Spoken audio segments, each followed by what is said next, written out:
The Alpha King descended into the dungeon expecting to pass judgment. Chains clinked. A woman knelt in the dark, silent, bleeding, and broken. And in that moment, he realized this punishment was never his order. The stone steps were slick beneath his boots. Damien felt the cold rise from the earth itself, seeping through walls that had witnessed centuries of suffering. He'd walked these steps before countless times to judge traitors, to sentence rogues, to look into the eyes of wolves who'd turned their backs on the pack. But tonight felt different. Tonight, the air tasted wrong. Metallic. Thick with something that made his wolf pace restlessly beneath his skin. The accusations had reached him 3 days ago. An omega. Spreading dissent. Poisoning the minds of the younger wolves. Planting seeds of rebellion that threatened to fracture the very foundation of the Northern Territories. The council had been insistent, furious even. They'd demanded swift justice. Public execution. A message to anyone who dared question the order of things. Damien had agreed to come. To see her. To decide her fate himself. But as he descended deeper into the earth, past the cells that held common criminals, past the holding chambers for rogues awaiting trial, he felt something shift in his chest. A pull. A wrongness that made his teeth ache and his vision sharpen.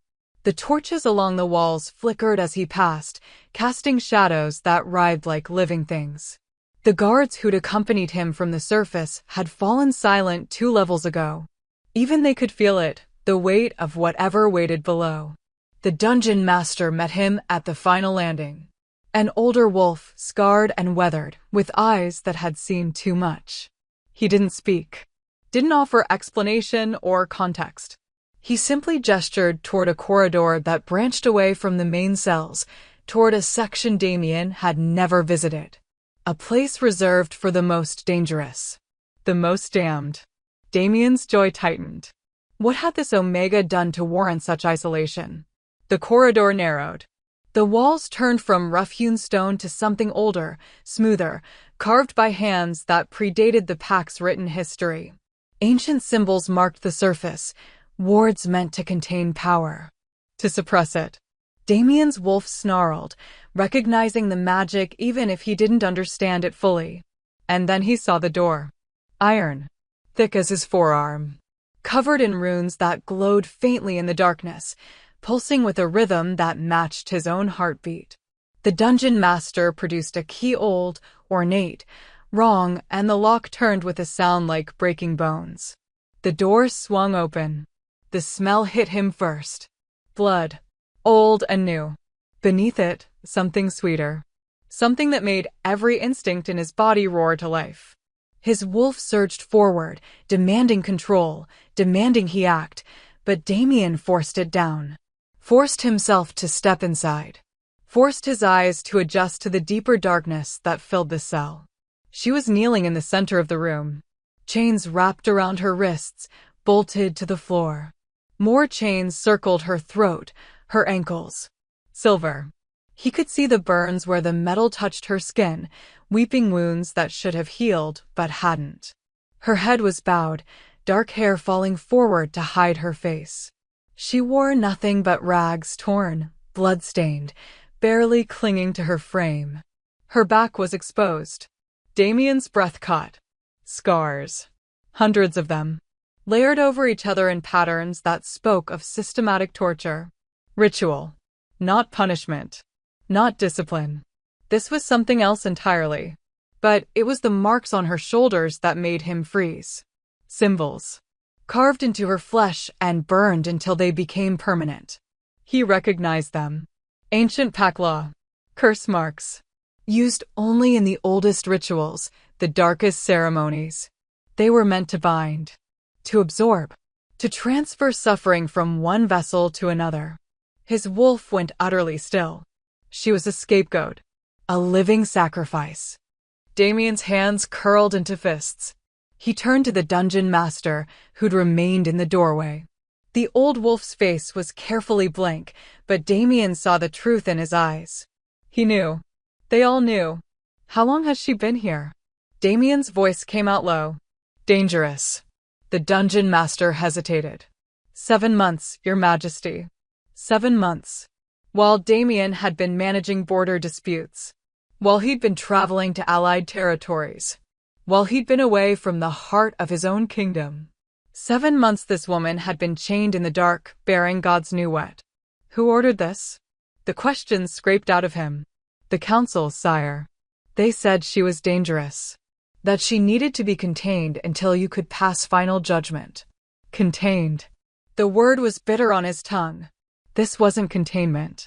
This was torture dressed in legal ceremony. Damien stepped further into the cell. His boots echoed on stone slick with moisture or blood, he couldn't tell. The woman didn't move, didn't acknowledge his presence. For a moment, he wondered if she was even conscious. But then he saw it, the slight rise and fall of her shoulders, the tremor in her hands where they rested against the floor. She was awake. She was aware. She was waiting. Leave us, Damien commanded. The dungeon master opened his mouth to protest, to warn. Damien didn't know and didn't care.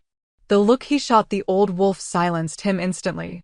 The door closed with a hollow boom that seemed to seal them away from the rest of the world. Damien circled slowly, keeping his distance.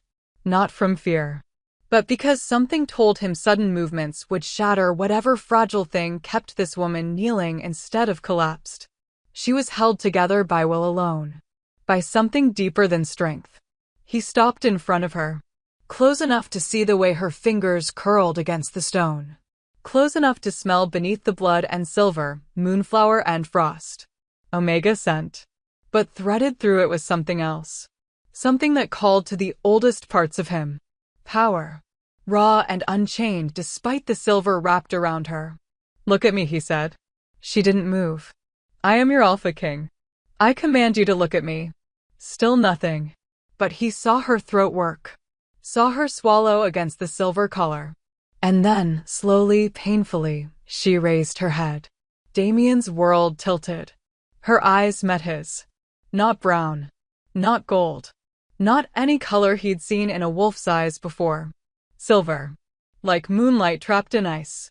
Like stars dying in a winter sky. They were ancient. Knowing. And utterly, devastatingly empty. She had been hollowed out.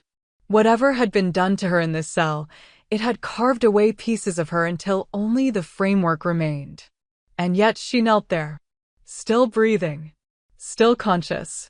Still somehow present in a way that made his chest constrict. What is your name? His voice came out softer than he intended. Her lips parted. Cracked and dry. When she spoke, her voice was barely a whisper. Rusted from disuse. Marin. Marin. The name settled into him like a brand. Marin, he repeated, tasting it. Do you know who I am? Something flickered in those silver eyes. Recognition. Or perhaps resignation. You're the one they've been waiting for. The one who will finally end this. End this. She thought he'd come to kill her. Damien crouched down, bringing himself to her level. The movement made the chains clink, her chains, not his, and he saw her flinch. Just barely. Just enough. I'm going to ask you questions, he said carefully. And you're going to answer them truthfully. Do you understand? She nodded. Once. Mechanical. Are you a traitor to this pack? No. The answer came without hesitation. Without fear. Just flat certainty. Did you spread dissent among the younger wolves? No. Did you plot to undermine my authority? No. Then why are you here, Marin? The question came out rougher than he intended. Why would my council lock you away like this if you've done nothing wrong? For the first time, something broke through the emptiness in her eyes. Something that might have been pain. Or anger. Or both. Because, she whispered, someone had to bear it. Before he could ask what she meant, she swayed. Just slightly. But enough that the chains pulled taut and she gasped, a sound of pure agony that cut through him like claws. Damien reached out instinctively, catching her before she could collapse fully. His hands touched her shoulders, pressed against those terrible scars, and the moment his skin met hers, the world exploded. Light, blinding and silver. Power surged through the connection between them, wild and desperate and ancient. He saw, felt, fragments of memory that weren't his. A circle of wolves chanting. A blade dripping black. Pain layered upon pain as curse after curse was carved into flesh meant to hold them. She was a vessel. A container. Taking on the pack's darkness so they could remain pure. Taking on their sickness so they could stay strong. Damien ripped his hands away, stumbling back. His heart hammered against his ribs. His wolf howled inside him, fury and protection, and something else he didn't have words for. Marin had caught herself on her chains. She was shaking now, trembling so violently the silver rattled. But she didn't cry, didn't beg. She just knelt there, waiting for whatever came next. And Damien understood. This punishment was never his order. But the question that burned through him now, the question that made his claws extend and his vision bleed red, was far more dangerous. If he hadn't ordered this, then who had? And what exactly had they been trying to hide? If you're already hooked, if you need to know what happens when an alpha king realizes his own counsel has been playing him, then subscribe to Shayla's Romance Library. Because this story? It's only just beginning. Damien straightened slowly, forcing his breathing to steady. Forcing his wolf to retreat before it did something irreversible. The rage simmering beneath his skin wanted release, wanted to tear back up those stairs and rip answers from every council member's throat. But that would come later. Right now, there was a woman chained to his dungeon floor who'd been tortured in his name. Under his roof. While he'd been blind to it all. That ended now. He moved to the wall where the chains were anchored, examining the mechanism. Complex. Deliberate. Designed not just to hold but to hurt. The silver was woven with iron and something else, something that made his skin crawl when he got too close. Dark magic. Old pack curses that had been forbidden for generations. Someone had gone to extraordinary lengths to keep Marin contained. Which meant they feared what she could do if she were free. These chains, he said, his voice carefully controlled. How often do they move you? Feed you? Marin's answer came after a long pause, as if she had to drag the words up from somewhere deep. They don't move me. Food comes once every 3 days. Water twice a day. Once every 3 days. For 7 months. Damien's jaw clenched so hard his teeth ached. She should be dead. Any normal wolf would be dead. But she was still here, still conscious, still somehow holding herself together despite conditions designed to break her. Who comes down here? He kept his tone neutral, but his mind was already cataloging names. Already building a list. Different guards. They don't speak to me. There's a healer. Once a week. Her voice remained flat, detached. As if she were describing someone else's suffering. Not to heal. To make sure I'm still alive. Still. Functional. Functional. The word made his stomach turn. They'd been keeping her alive just enough to continue using her. To continue whatever ritual they'd trapped her in. Damien returned to where she knelt, crouching down again. This time he was more careful. More aware of what touching her might trigger. Marin. Look at me again. She lifted those devastating silver eyes. Up close, he could see the exhaustion carved into every line of her face. The way her skin had gone translucent from lack of sunlight. The hollow beneath her cheekbones that spoke of slow starvation. And yet beneath it all, beneath the damage and the pain, there was something unbroken. Some core of her that remained untouched. I'm going to get you out of these chains, he said quietly. But I need you to trust me. Can you do that? A bitter sound escaped her, not quite a laugh, not quite a sob. Trust. She said the word like it was foreign. Like she'd forgotten what it meant. I don't know that word anymore, Alpha King. Damien, he corrected. My name is Damien. Names don't matter down here. But her eyes held his, searching. Looking for something. You'll just put me in a different cell. A cleaner one, maybe. But still a cell. No, the certainty in his own voice surprised him. I'm taking you out of here. Completely. Now she did laugh, and the sound was broken glass. You can't. The council. The council answers to me. His voice dropped to something dangerous. something that made her breath catch. And they're going to explain exactly what they've been doing. But first, I need to get these chains off you. The silver is poisoning you, keeping you weak. It's not the silver. The words slipped out before she could stop them. Her eyes widened slightly, as if she'd revealed something she shouldn't have. Damien's attention sharpened. What do you mean? Marin closed her eyes, and for a moment he thought she wouldn't answer. When she spoke again, her voice was barely audible. The chains are nothing. It's what they put inside me that's killing me. Inside her. Damien's mind raced through possibilities, each worse than the last. What did they put inside you? She shook her head. A slight movement that made the collar bite deeper. Blood welled where silver met skin. You wouldn't believe me. You'd think I was lying. Or insane. That's what they all think. That's why they locked me away. Try me. He kept his voice gentle despite the fury coiling in his gut. I just felt your power, Marin. I saw fragments of what they did to you. Nothing you say could be stranger than that. She opened her eyes again, and this time there was something raw in them. Something desperate. As if she'd been holding this truth inside for so long it had turned toxic. They told you I was spreading dissent. That I was poisoning the pack.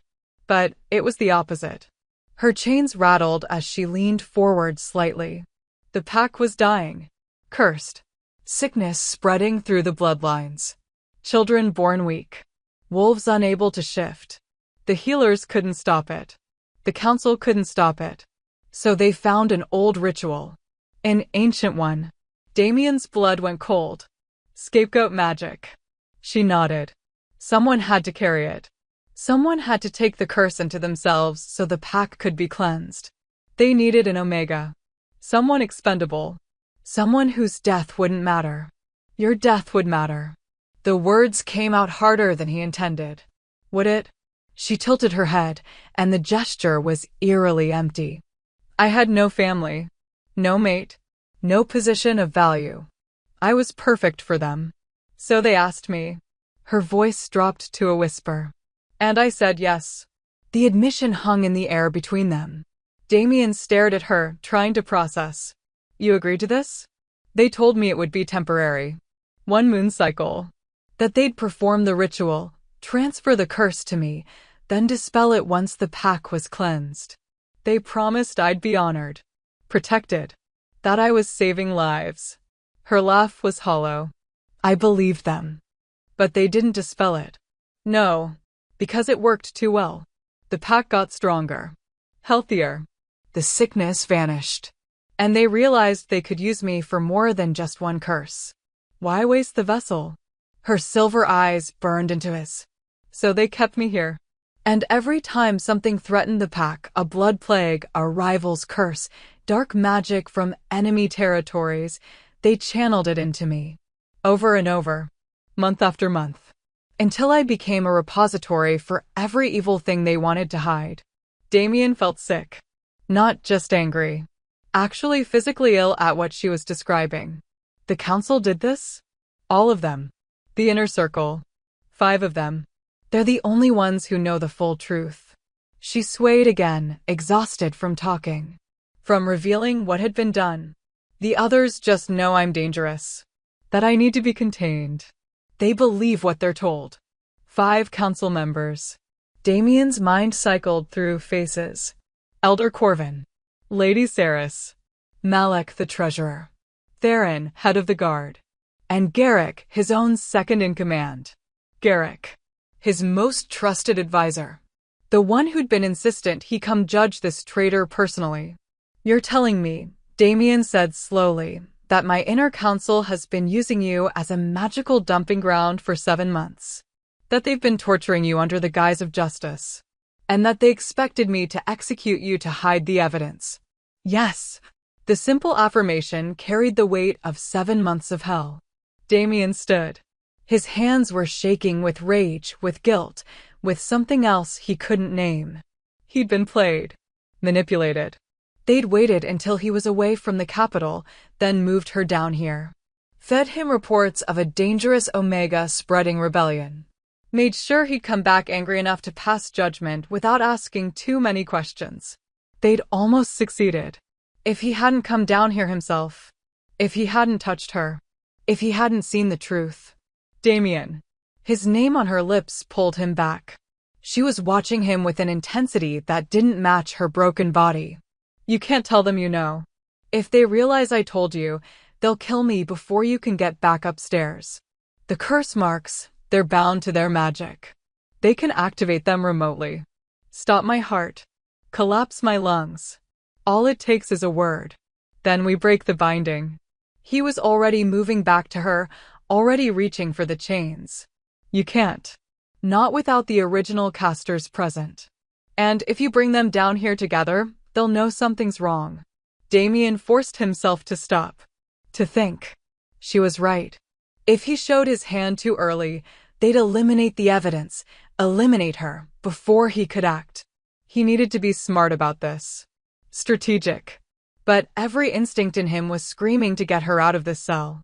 To break every chain and burn this place to the ground. Then what do you suggest? He hated asking. Hated that she'd been thinking about this long enough to have a plan. But she'd survived 7 months of this. She knew how they operated. Marin's eyes locked with his. You go back up. You tell them you've passed judgment. That I'm to be executed at dawn. Public ceremony. They'll expect that. She took a shaking breath. Then tonight, you come back. You bring your most loyal wolves. Not anyone from the council. And you get me out. Fast and quiet. Before they can activate the marks. And where do I take you? The capital was full of their spies. The pack lands were their territory. Anywhere but here. For the first time, something like hope flickered in her silver eyes. I just need to survive long enough to break their hold. There's a way. I've felt it. But I need time. And I need to not be chained to their anchor point. Damien studied her. This woman who should be broken. Who should be insane from isolation and pain. Instead, she was planning an escape with a clarity that spoke of an unbreakable will. Something stirred in his chest. Recognition. His wolf had gone quiet, not retreating, but watching. Assessing. Claiming. No. He shoved the thought away. This wasn't the time. She needed a king right now, not a mate bond his wolf seemed determined to imagine. I'll need names, he said. Which guards can't be trusted. Which paths they don't watch. Everything you know about how they monitor you. Relief washed over her face, so profound it hurt to witness. As if she hadn't actually believed he'd help until this moment. The night guard is Kellen. He's young. Easily bribed. The Northwest Passage leads to the old catacombs. They don't patrol it because it's supposed to be sealed. She rattled off details with a precision that said she'd been memorizing everything, waiting for a chance that might never come. Until tonight. Damien committed every word to memory. Then he did something he probably shouldn't. He reached out and gently, so gently, brushed her hair back from her face. She flinched, but didn't pull away. Up close, he could see the gold flecks in her silver eyes. The way her pupils dilated when he got near. I don't know you, he said quietly.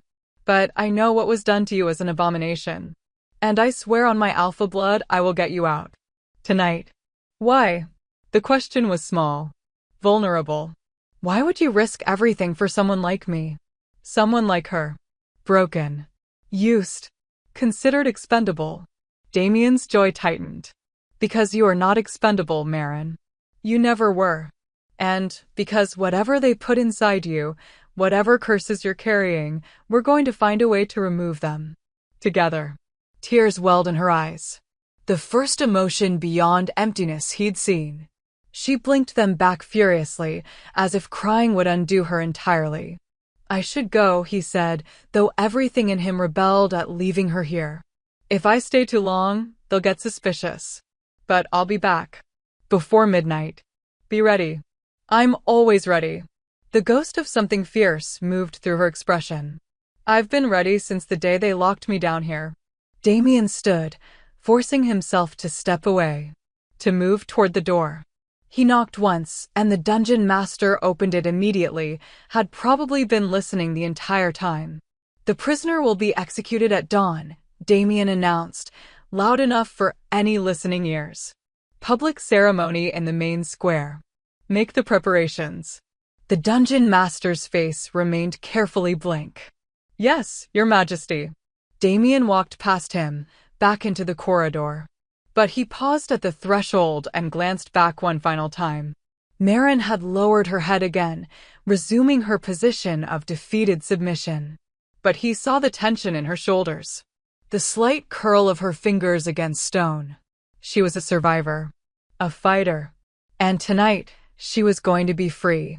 If Damien had anything to say about it, and he did, because he was the Alpha King, heads would roll for what had been done. Starting with the 5 who'd turned his justice into a weapon.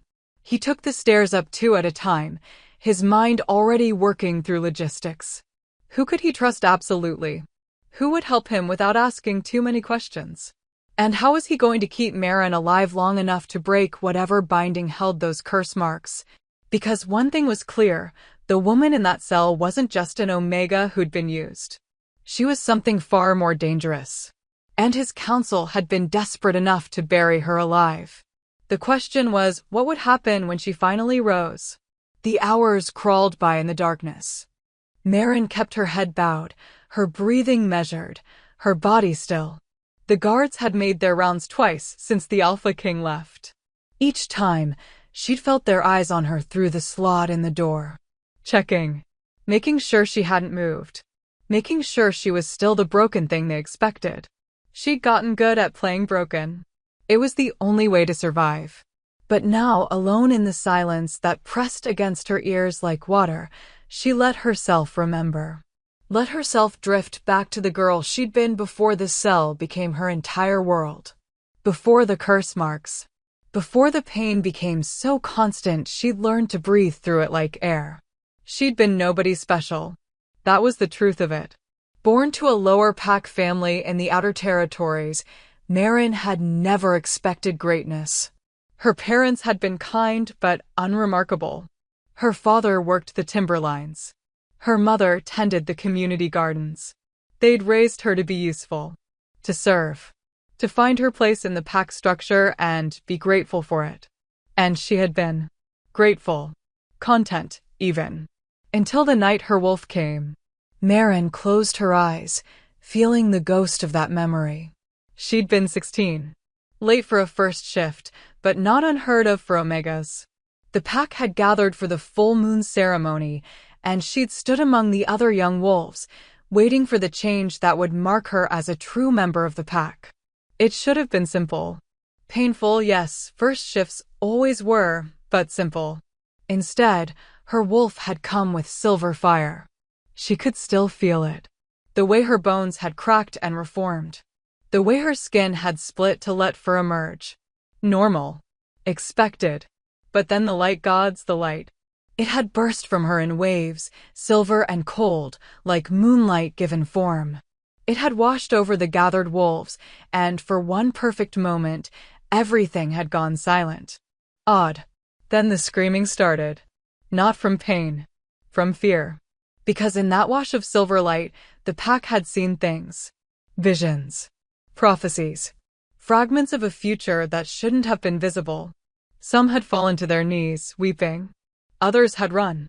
And the elders, the ones who knew the old stories, the forbidden histories, they'd looked at her with horror. Moo-marked, Elder Corvin had whispered. The word had spread through the crowd like poison. She's moo-marked. Marin hadn't known what that meant. Not then. She'd barely understood what was happening.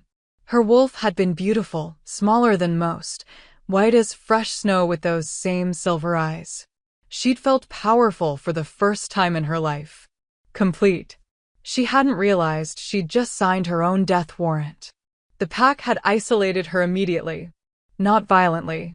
Not with cruelty. Just distance. Her parents had been quietly relocated to a different territory. No explanation given. Her friends stopped meeting her eyes. The other Omegas whispered when she passed. Within a week, she'd gone from invisible to infamous. And the elders had watched. Always watching.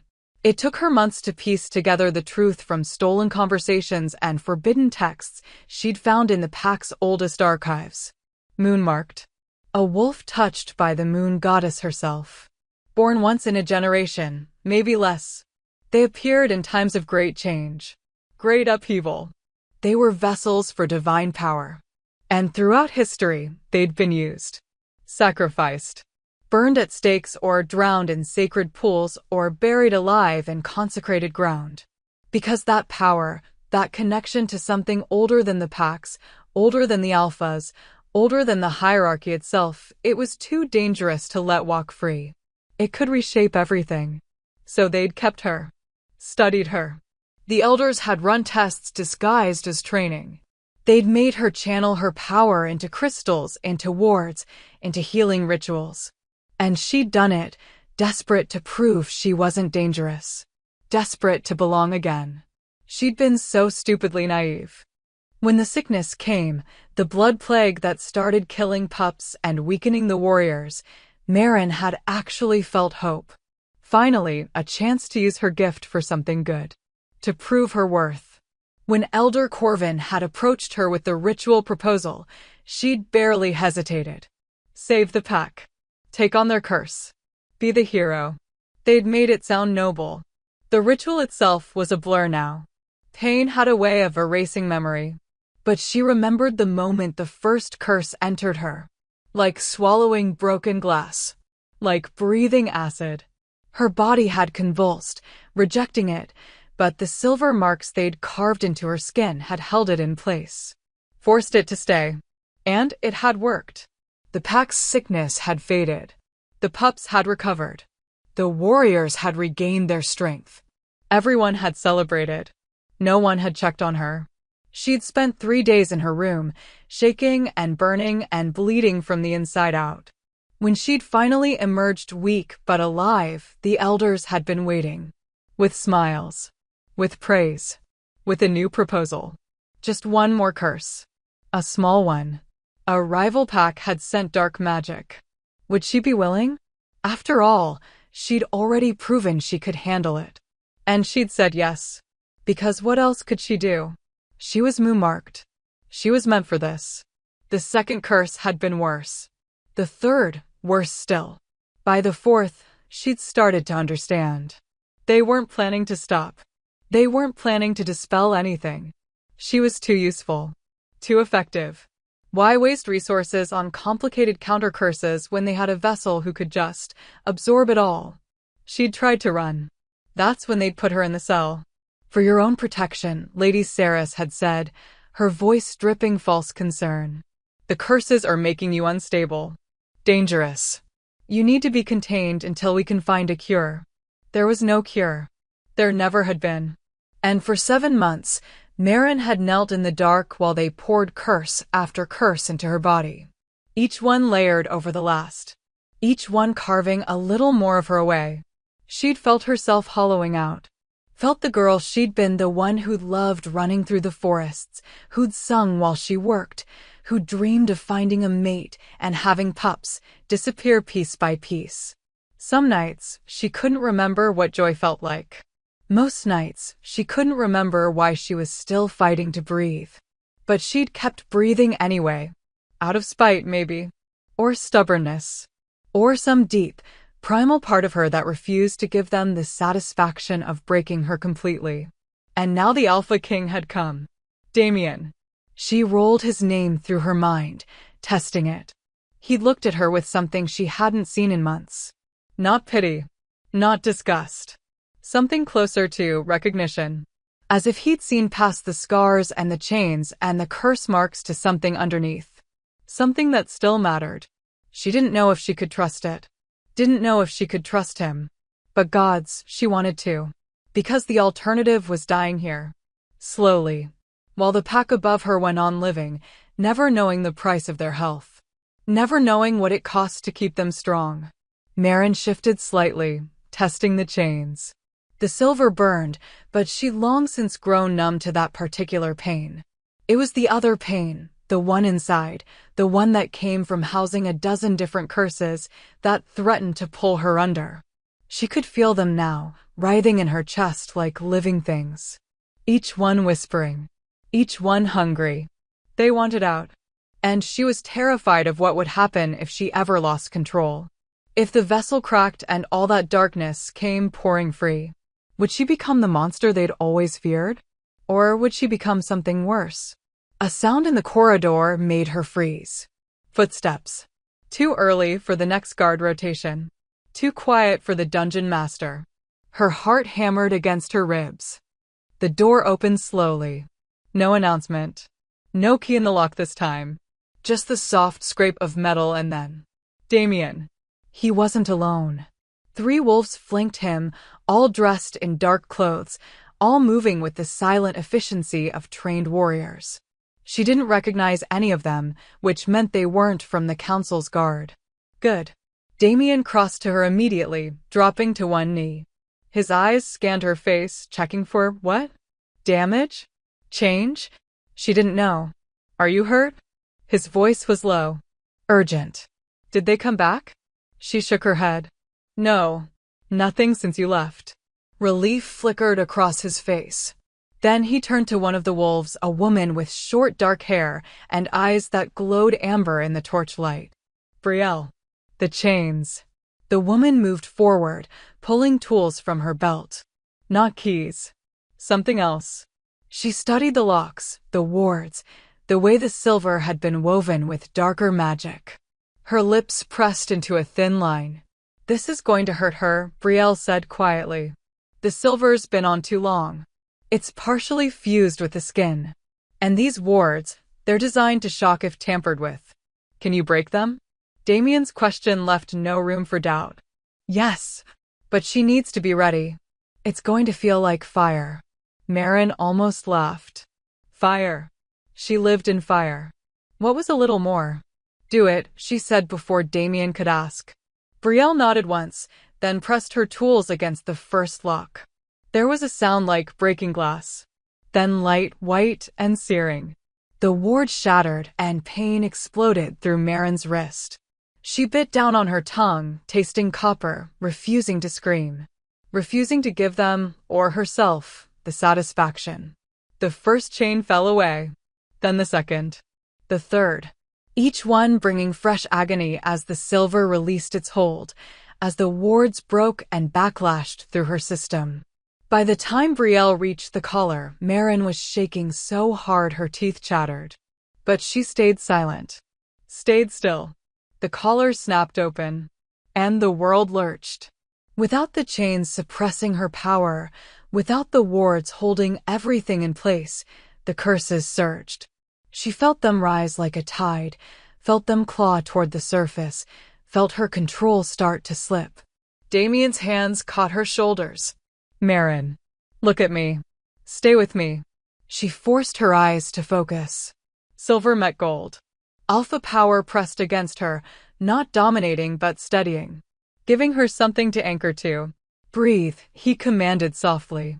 In. Out. You're in control. Not them. You. In. Out. In. Out. Slowly, so slowly, the curses settled. Sank back down. The beast inside her quieted. Marin sagged forward, and Damien caught her. Held her. For one absurd moment, she wanted to laugh. Or cry.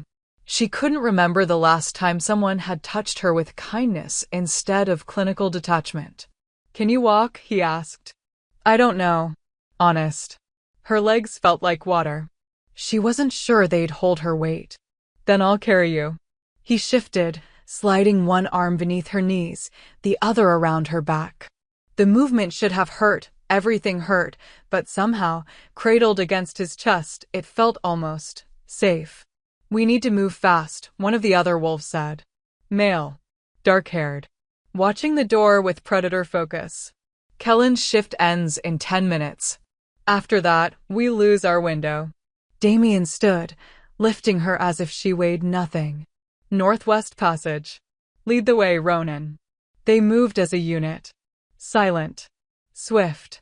Through corridors Marin had only seen in glimpses. Upstairs that made her head spin. Past cells that held other prisoners, wolves who turned to watch as they passed, eyes wide with shock or fear or something else. She buried her face against Damien's shoulder, overwhelmed. The world was too big suddenly. Too bright, even in the dim torchlight. 7 months in near darkness had made her sensitive to everything. Almost there, Damien murmured against her hair. Just hold on. She held on. They reached a section of wall that looked solid. Ronan pressed his hand against a specific stone, and it shifted. Swung inward. A passage. Narrow and dark and smelling of earth and age. The catacombs. They slipped inside, and Brielle sealed the entrance behind them. For a moment, there was total darkness. Then someone lit a small light, magical, flickering blue, and shadows danced on ancient stone walls. How far? Damien asked. 1/2 a mile, Ronan answered. Comes out in the old northern forest. There's a safe house waiting. 1/2 a mile. Marin could do 1/2 a mile. She had to. Because behind them, in that cell, she'd left nothing but empty chains. And above them, 5 council members who would realize by morning that their vessel had escaped.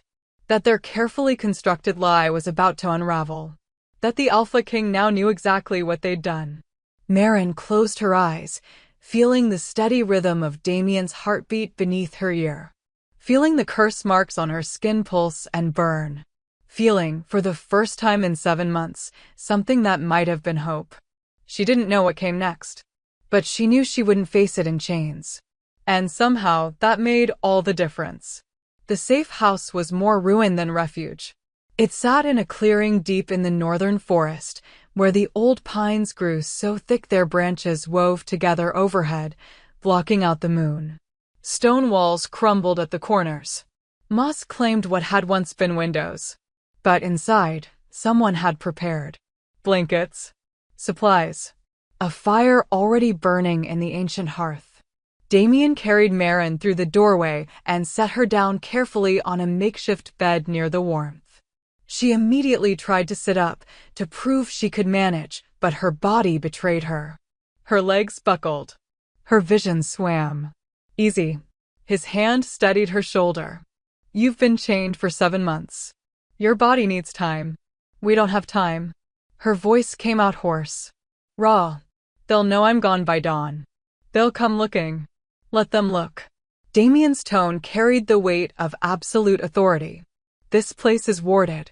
Old magic. Older than the pack. Older than the council. They won't find us here. Brielle moved through the space with practiced efficiency, checking the wards carved into the doorframe and windows. Ronan positioned himself by the entrance, sentinel still. The third wolf, a younger man Marin hadn't been introduced to, began unpacking medical supplies. This is Kian, Damien said, following her gaze.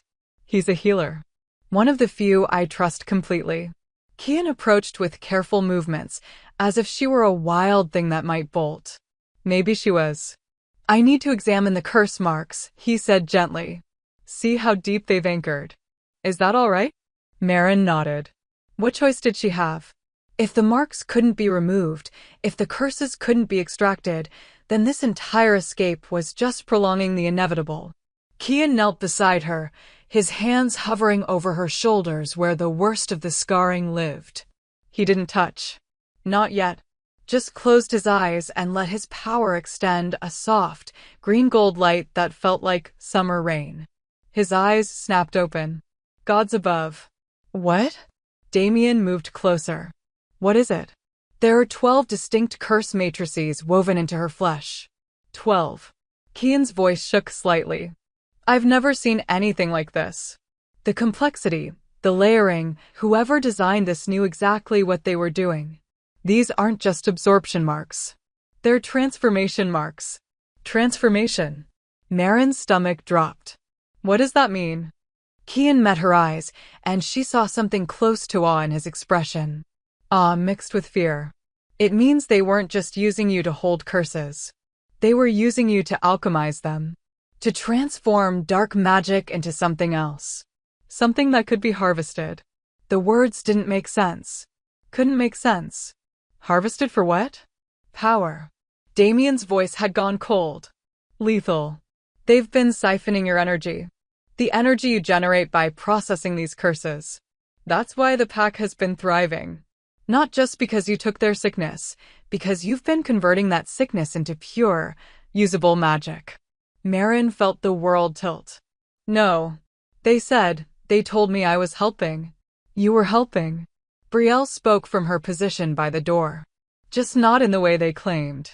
They turned you into a generator. A magical battery. And they've been draining you to fuel their own ambitions. The rage that swept through Marin was sharp enough to taste. All this time. All this suffering. And it wasn't even about saving the pack. It was about power. About 5 wolves who'd found a way to make themselves stronger at her expense. The curse marks on her skin began to burn. Marin. Damien's hand touched her arm. Your eyes. She looked down and saw silver light bleeding from her skin. Saw the marks glowing like brands. The curses were responding to her anger. Rising to meet it. You need to calm down, Kian said urgently. If you lose control here. I'm not going to lose control. But even as she said it, she felt the power building. Felt it pressing against the inside of her ribs like something alive. Something that wanted out. I need air. Space. Something. She stood abruptly, stumbling toward the door. Ronan moved to block her path, but Damien waved him aside. Let her go.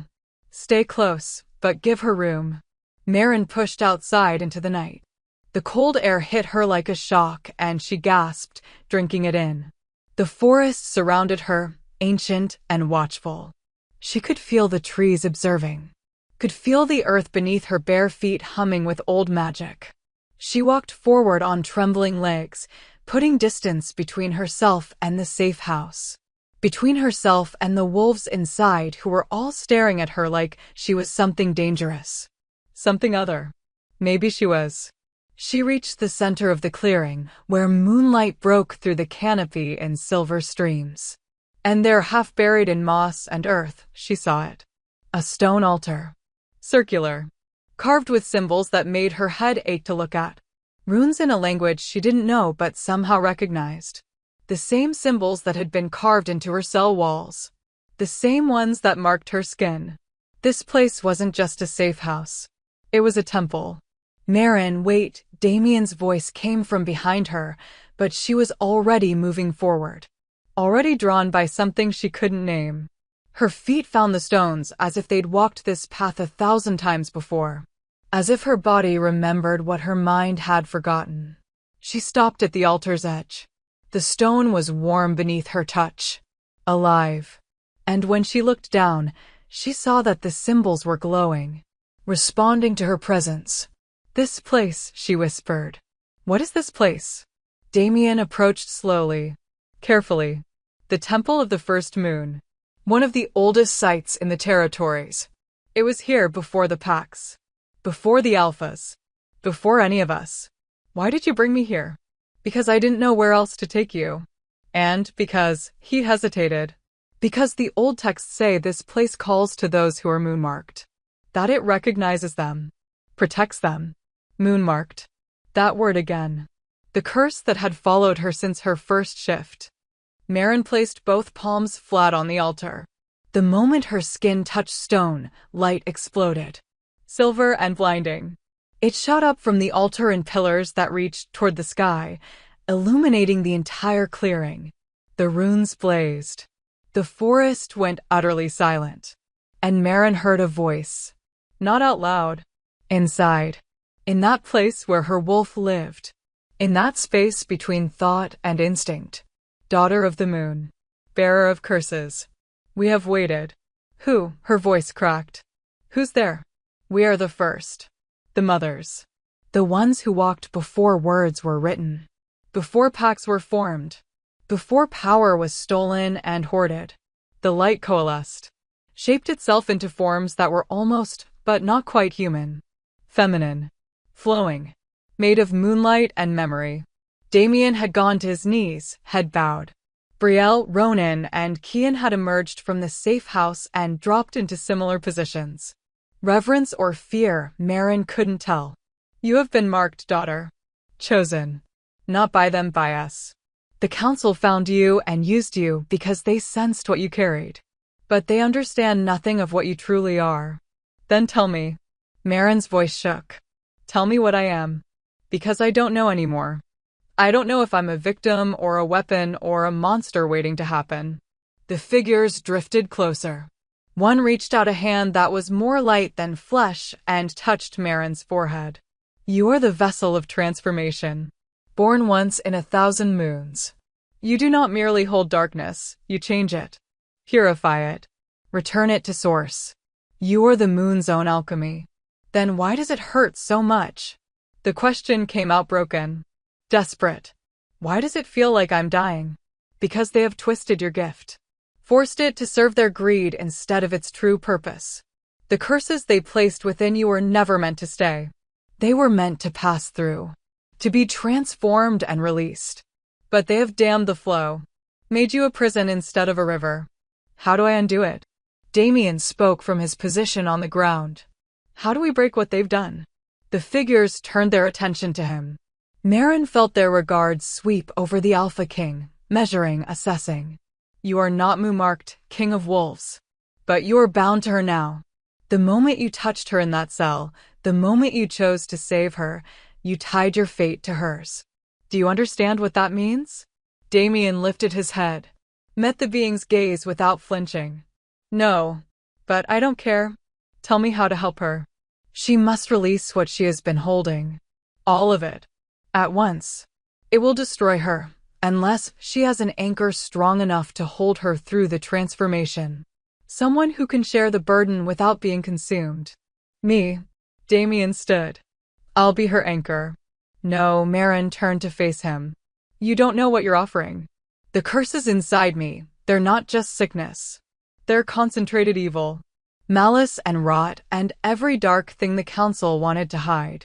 If I release them and you're connected to me, then I'll share it. His gold eyes burned into hers. I'm an alpha, Marin. I was born to bear burdens. To protect my pack. And you, he stopped. Something raw crossed his face. Your pack. My pack. Even if you don't know it yet.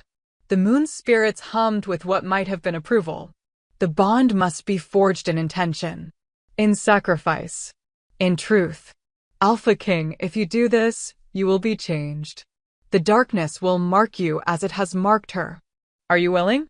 Yes. He didn't hesitate. Didn't question. Just yes. Marin felt something crack open in her chest. Something that had been frozen for 7 months. She wanted to argue. To protect him. To tell him he was insane for offering to chain himself to someone so broken. But gods, she was tired. And the thought of not being alone in this, of having someone strong enough to stand with her through what came next, it was almost more than she could bear. What do we have to do? She asked quietly. The moon's spirits raised their arms. The altar beneath Marin's hands grew warmer. The runes began to shift, rearranging themselves into a pattern that looked like a circle. Like a bond. Stand together. Hand to hand. Heart to heart. Speak your intention to the moon who watches all. Then accept what comes. Damien moved to face her. He reached out, and after a moment's hesitation, Marin placed her hands in his. His fingers closed around hers, warm, solid, real. The curse marks on her skin flared, and she saw him flinch as power arced between them. But he didn't let go. I don't even know you, she whispered. Why would you do this? His answer was simple. Devastating. Because you deserve someone who will. The moon's spirits began to sing. A sound that was more feeling than music. It wrapped around them, through them, binding something fundamental. Marin felt her wolf rise for the first time in months, felt it press against her skin, eager, alive. And she felt Damien's alpha power answer, vast and steady as mountains. Speak your truth, vessel. What do you choose? Marin looked at the man holding her hands. The king who'd descended into darkness to find her. Who'd seen what she was and hadn't turned away. I choose to live, she said. I choose to fight. And I choose to transform this darkness into light no matter what it costs. And you, Alpha King? I choose her. Damien's voice rang clear. I choose to stand witness. To anchor her through the storm. To share the burden until it breaks, or we do. The moon's spirits flared brilliant. The altar beneath them cracked, and light poured upward like a fountain. It engulfed them both, and Maren felt the curse marks on her skin begin to burn in earnest. Felt the 12 curses start to wake. Start to rise. Felt, for the first time since this nightmare began, the possibility of freedom. Hold on to me, Damien commanded softly. No matter what happens. Don't let go. Maren tightened her grip. Don't let go, she echoed. The light swallowed them whole. And in the forest beyond, 5 council members jolted awake, feeling the precise moment their carefully constructed prison shattered. The transformation was agony. Maren felt the curses tear free from where they'd been anchored deep in her bones. 12 distinct threads of darkness, each one screaming as it was ripped from her flesh. They writhed through her bloodstream, clawing for purchase, desperate to stay rooted. But the moon spirit's power was absolute. It dragged them toward the surface with relentless force. She would have collapsed if not for Damien's hands locked around hers. His face had gone pale, jaw clenched so tight she could see the muscle jumping beneath his skin. He was feeling it too. Every curse, as it passed through her, was passing through him. Shared. The bond they'd forged meant he bore witness to every ounce of poison that had been poured into her. Stay with me. His voice was gravel and iron. Breathe, Maren. Breathe. She tried. Gods, she tried. But the pain was transcendent. Beyond anything the physical body was meant to endure. One curse broke free, a blood plague that had killed 17 pups, and she tasted copper. Felt her veins burn like acid. Damien's grip tightened, his own power surging to meet it, to dilute it, to help her body process and expel what should have destroyed her months ago. The second curse came. Then the third. Dark magic that had been meant to cripple an enemy pack's warriors. A hex designed to cause madness. Each one worse than the last. Each one leaving marks as it exited, not on her skin this time, but deeper. Soul deep. The moon spirits sang louder, their voices rising to a crescendo that made the very air vibrate. The light surrounding Maren and Damien intensified until it was blinding. Until the entire clearing was bathed in silver radiance that could probably be seen for miles. And that's when she heard them coming. Footsteps. Dozens of them. Crashing through the forest with the subtlety of an army. Wolves who'd been sent to find her. To drag her back. To silence what she knew before it could spread. Damien, she gasped out. They're here. I know. His eyes hadn't left hers. Ronan. Brielle. Hold them off. Your Majesty, there are too many. Ronan's protest cut short as the first wolves burst into the clearing. Not guards. Not soldiers. Council members themselves. Elder Corvin led them, his weathered face twisted with fury. Lady Saris flanked him, her elegant features sharp with calculation. And behind them, Malek, Theron, and Garrick. The 5 who'd orchestrated everything. Who'd used her and lied to their king, and were now faced with the evidence of their crimes blazing like a beacon. Stop this. Corvin's voice cracked like a whip. Stop this madness immediately. The moon spirit's song never faltered. The ritual continued, relentless. You have no authority here, Elder. Damien's words came out strained but absolute. This is sacred ground. The moon's territory. Not yours. That woman is a threat to the entire pack. Saris stepped forward, her hand raised. Power gathered around her fingers, ugly, dark magic that made Maren's stomach turn. She's been compromised. Corrupted. If you release those curses, they'll spread. They'll kill us all. Liar. The word ripped from Maren's throat. You put them in me. You've been draining me. Using me to fuel your own power. She's delusional, Malek interjected smoothly. 7 months in isolation. The curses have damaged her mind. Your Majesty, please, you must see reason. We can contain her safely. Find a cure.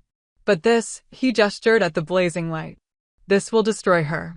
Or free her. Damien's voice dropped to something dangerous. Which is what you're really afraid of.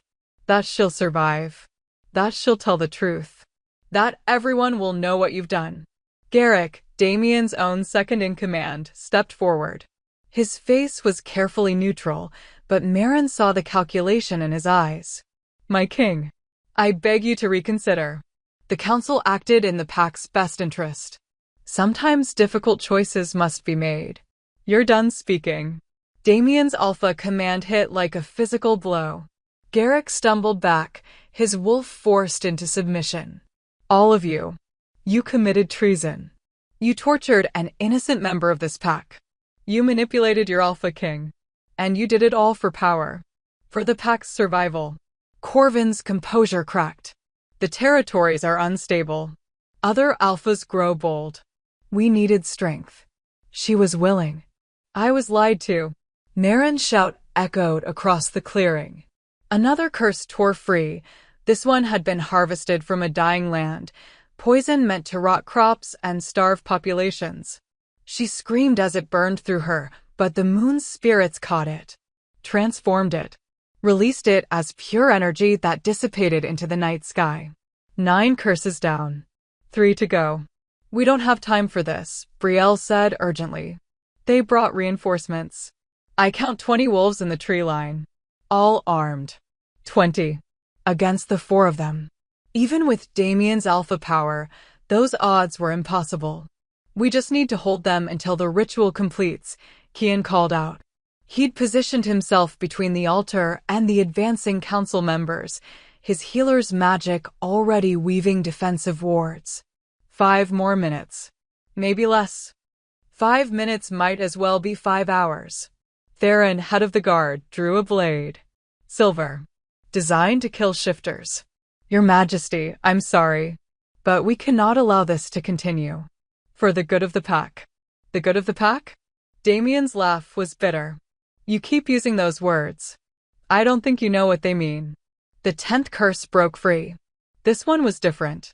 Personal. Merrin felt it immediately, recognized it. The curse that had been placed on Damien himself. A subtle thing, woven into his food months ago. Designed to cloud his judgment. To make him more suggestible. To keep him distracted while the council operated in the shadows. They'd been poisoning their own king. Damien's eyes widened as the truth hit him. As he felt the curse pass through their bond and recognized it for what it was. The rage that flooded his expression was terrifying. You dared, his voice was barely human. His wolf pressed against his skin, visible in the way his eyes bled to pure gold. You poisoned me? A mild influence, Saris said quickly. Nothing permanent. Just enough to keep you from asking inconvenient questions. She didn't get to finish. Damien moved with alpha speed, crossing the space between them in a heartbeat. His hand wrapped around her throat, lifting her off her feet. The other council members surged forward, but Ronan and Brielle intercepted them. The clearing erupted into chaos. Damien, don't break the bond. Merrin's warning came as the 11th curse began to rise. This one was massive. Old. A hex designed to break mate bonds. To sever the sacred connection between wolves. The council had been planning to use it on rival packs. To destroy their families from within. It was the cruelest thing Merrin had ever encountered. And it fought. Gods, it fought. It didn't want to leave. It had buried itself deep, wrapped around her heart, feeding on every moment of loneliness and isolation she'd endured. It knew her pain. It was made of her pain. I can't, she gasped, feeling her knees buckle. Damien, I can't, this one's too strong. He dropped Saris instantly, returning to Merrin's side. His hands found hers again, and his power slammed into her. Into the curse. Battling it with everything he had. Yes, you can. His forehead pressed against hers. You're stronger than anything they put in you. Stronger than their lies. Stronger than their fear. You are moon-marked, Merrin. You were born for this. The moon's spirit's song shifted. Changed. They were singing directly to her now. in a language that bypassed her ears and spoke straight to her soul. You have been alone. You have been broken. You have been used. But you are not destroyed. Release the pain, daughter. Release the isolation. You are not alone anymore. And she wasn't. She could feel Damien beside her. Could feel his strength pouring into her. Could feel his absolute certainty that she would survive this. Someone believed in her. Someone chose her. The realization was enough. The curse shattered, broke apart like glass and dissolved into light. The moon's spirits caught it, transformed it, sent it skyward where it burst like a star. 11 down. 1 to go. But the 12th curse didn't rise. It stayed buried, coiled tight around something fundamental. Maren reached for it and recoiled immediately. This wasn't like the others. This one was different. This one was hers. Not placed by the council. Placed by her. The night of her first shift, when the pack had looked at her with fear. When she'd realized she was other. Dangerous. Wrong. She'd cursed herself. Locked away her own power because she'd been too afraid of what it meant. Too afraid of being alone. Of being cast out. She'd crippled herself before anyone else could do it for her. No, the word came out small. Broken. I can't release this one. Why not? Damien's voice was gentle despite the battle raging around them. Because if I do, if I accept what I am, tears burned her eyes. I'll never be normal. I'll never be safe. I'll always be the thing everyone fears. The moon's spirits drifted closer. Their voices were impossibly kind. You were never meant to be normal, daughter. You were meant to be free. But I don't know how to be that. The admission ripped from her. I don't know how to be powerful without being a monster. Damien's hands cupped her face, forcing her to look at him. His eyes were gold fire and absolute conviction. Then I'll show you. Every day. For as long as it takes. You don't have to do this alone, Maren. Not anymore. Around them, the fight intensified. Ronan went down with a blade in his shoulder. Brielle was surrounded by 3 council guards. Kian's wards were failing. They were out of time. If you release it, Damien said quietly, you'll have the power to stop them. To end this. To make sure they never use anyone like this again. That's what decided it. Not her own freedom. Not her own power. But the thought of someone else, another young Omega, another moon-marked wolf, ending up in that cell. Bearing what she'd borne. Suffering what she'd suffered. No. Never again. Maren reached inside herself. Found that 12th curse her own fear, her own shame, her own belief that she was too much and not enough all at once. And she grabbed it with both hands. I am moon-marked, she whispered. I am the vessel of transformation. I am powerful. And I am done being afraid. The curse exploded. And with it, Maren. Silver light erupted from her skin in waves. Her body lifted off the altar, suspended in pure energy. The marks on her shoulders blazed brilliant, no longer scars, but sigils. Active. Alive. The moon spirits raised their arms in exultation, and their voices peaked in a note that shook the earth itself. Maren felt her wolf surge forward. Felt the shift take her, not painful this time, but glorious.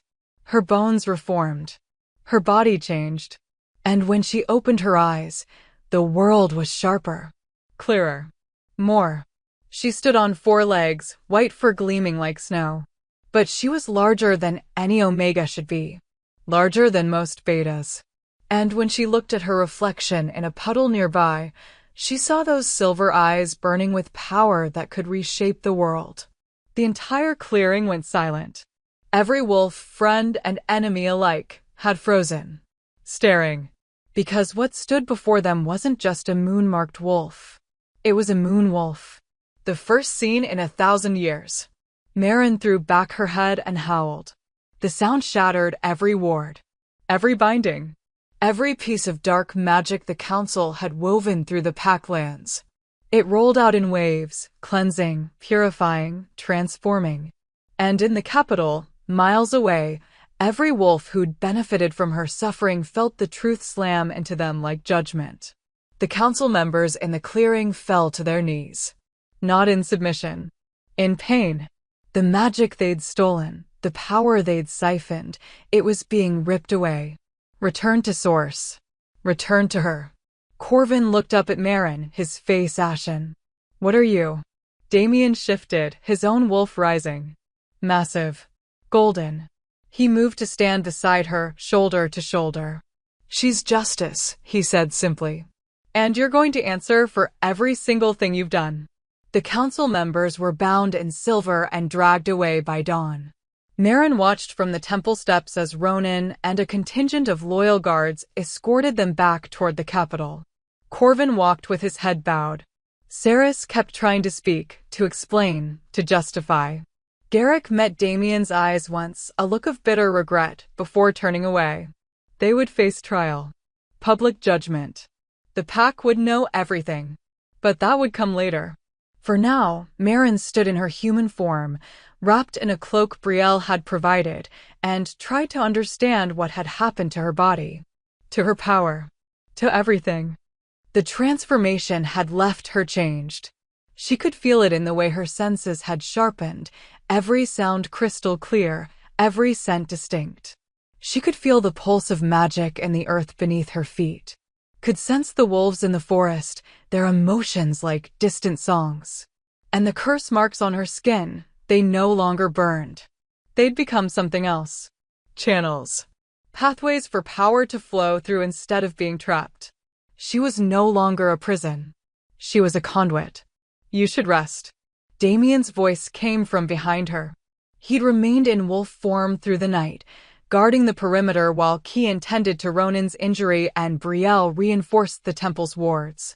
But now he was human again, dressed in clothes someone had brought from the safe house. He looked exhausted. Drained. The ritual had taken its toll on him too. I can't rest. Marin's fingers traced the sigil on her shoulder, the largest one, the one that had been carved first. It glowed faintly under her touch. I can feel them. All across the packlands. Wolves who were sick. Who were cursed. I can feel their pain like it's my own. That's because you're still connected to them. Kian approached, medical bag in hand. His healer's senses were likely picking up the same thing. The ritual broke the council's bindings, but the pathways they created, those are still open. Your power is still trying to help. To heal. So I'm still their vessel. The bitterness in her voice surprised her. No, Damien moved to stand beside her, close enough that she could feel his warmth. You're their healer. By choice. There's a difference. Was there? Marin wasn't sure anymore. The line between sacrifice and duty had blurred somewhere in that cell. Come inside, Damien said gently. Let Kian examine you properly. Then we'll figure out what comes next. She wanted to argue. To insist she was fine. But the truth was she was swaying on her feet, held upright by will alone. So she nodded and let him guide her back into the temple. The interior had been transformed. Someone, probably Brielle, had cleaned the space, arranged the supplies, made it feel less like a ruin and more like a sanctuary. The fire burned steady in the hearth. Blankets and furs had been spread near the warmth. It was almost comfortable. Kian gestured for her to sit. She did, too tired to protest as he began his examination. His hands hovered over her skin, that green-gold light flowing from his palms. She felt it probe gently at the sigils, testing their stability. Remarkable, he murmured. The curse marks have fully integrated. They're part of your physiology now. And your body, Marin, you're generating more power than before. The ritual didn't just free you. It amplified you. Is that good or bad? She was almost afraid to ask. Neither. It just is. Kian sat back, his expression thoughtful. But you'll need to learn control. Right now, your power is responding to emotion. To need. If you're not careful, you could burn yourself out trying to heal everyone at once. Then teach me. The words came out more desperate than she intended. Please. I can't go back to being helpless. To being used. I need to understand what I am. I can try. But honestly, Kian glanced at Damien. She needs someone who understands moon magic. Real moon magic. Not the watered-down version we practice. There are texts. Old ones. In the Capitol's vault. Then we'll get them. Damien's tone left no room for argument. Your Majesty, Brielle had entered, her expression cautious. Forgive me, but you can't go back to the capital. Not yet.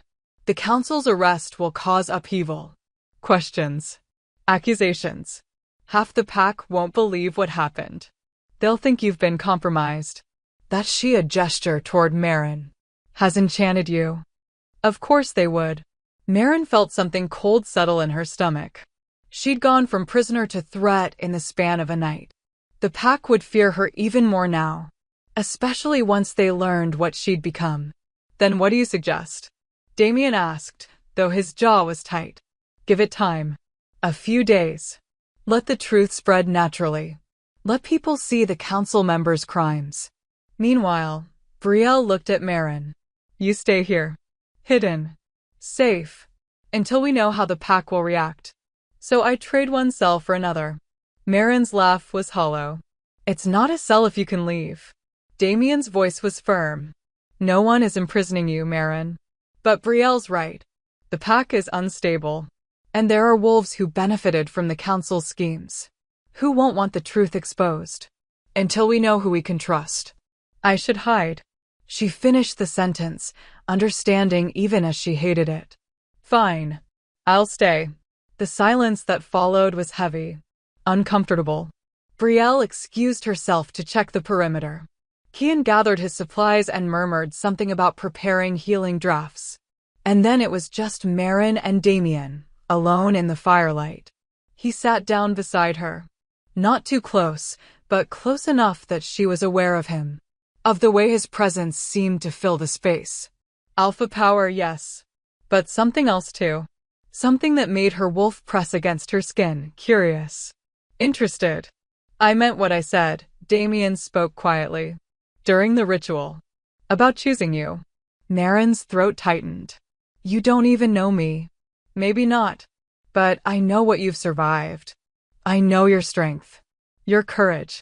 He turned to look at her, and those gold eyes were devastating. And I know that when I touched you in that cell, something in me recognized something in you. My wolf, he paused. My wolf has never reacted to anyone the way it reacted to you. Her heart hammered against her ribs. She knew what he was implying. Knew what that recognition meant in shifter culture. But she couldn't let herself believe it. Couldn't let herself hope. You're an alpha king, she said carefully. You could have anyone. Any wolf in any pack would be honored. I don't want anyone. His hand reached out slowly, giving her time to pull away. When she didn't, his fingers brushed her cheek. The touch sent electricity racing through her. I want the woman who survived 7 months of hell and came out unbroken. I want the wolf who held justice into existence. I want you, Marin. If you'll have me, she should say no. Should tell him he was caught up in the intensity of the ritual, the bond they'd forged, the adrenaline of battle. That this wasn't real. But when she looked into his eyes, she saw the truth. Saw the certainty there. And she felt it echo in her own chest. I don't know how to do this, she admitted. I've never, no one has ever, she couldn't finish. Couldn't voice the loneliness that had defined her entire life. Then we'll figure it out together. He smiled, and it transformed his face. Made him look younger. Less burdened. I'm not very good at this either. Being a king means everyone wants something from you. Everyone has an agenda. But you, his thumb traced along her jaw. You don't want anything from me, do you? No, the word was honest. I just want to not be alone. Then you won't be. He shifted closer, and she let him. Let herself lean into his warmth. I know you're afraid.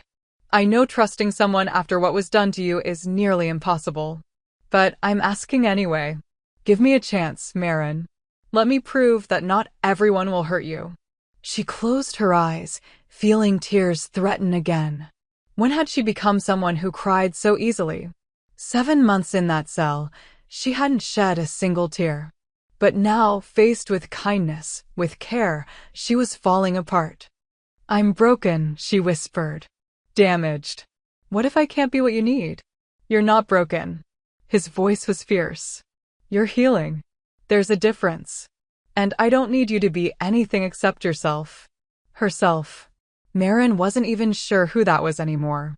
But maybe she could find out. With someone beside her who didn't expect her to be perfect or powerful or anything except present. She opened her eyes and found him watching her with an expression so tender it hurt. Okay, she said softly. Okay, we can try. The smile that broke across his face was worth every moment of fear. He pulled her closer, wrapping his arms around her, and she let herself be held. Let herself sink into the feeling of safety she hadn't known in so long. They sat like that for a long time, watching the fire burn down to embers. No words needed. Just presence. Just the comfort of not being alone. Eventually, exhaustion claimed her. Marin felt herself drifting, her body finally surrendering to sleep. Damien shifted carefully, lowering them both down onto the furs. He kept his arms around her, solid and warm and real. Sleep, he murmured against her hair. I'll watch over you. Promise? The words slipped out, childlike. Promise. And for the first time in 7 months, Marin slept without nightmares. Outside, the forest stirred. Wolves moved through the shadows, not council guards this time, but something else. Something older. They circled the temple at a distance, watching. Waiting. In the capital, the pack gathered in the square as news spread. The council's crimes. The torture. The lies. Some wolves wept. Others raged. And a dangerous few, began to whisper that perhaps the council had been right. That perhaps the moon-marked wolf was the real threat. That perhaps she needed to be eliminated before she destroyed them all. And in a den deep beneath the city, a wolf who'd been silent for years lifted his head. Scented the air. Felt the shift in power that rippled through the territory. The moon wolf had awakened. Which meant the old prophecies were in motion. Which meant everything was about to change. He smiled, showing teeth that were too sharp. Too many. Finally. After 1,000 years of waiting, the hunt could begin. 3 days passed in the temple like a stolen dream. Marin learned what it meant to be treated like a person instead of a tool. Damien stayed with her, leaving only when necessary to receive reports from Brielle about the situation in the capital. They talked about everything and nothing.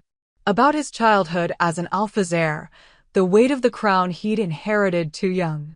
About her life before the cell, the small joys she'd found in tending the gardens, running through the forests, dreaming of a future that had seemed so simple then.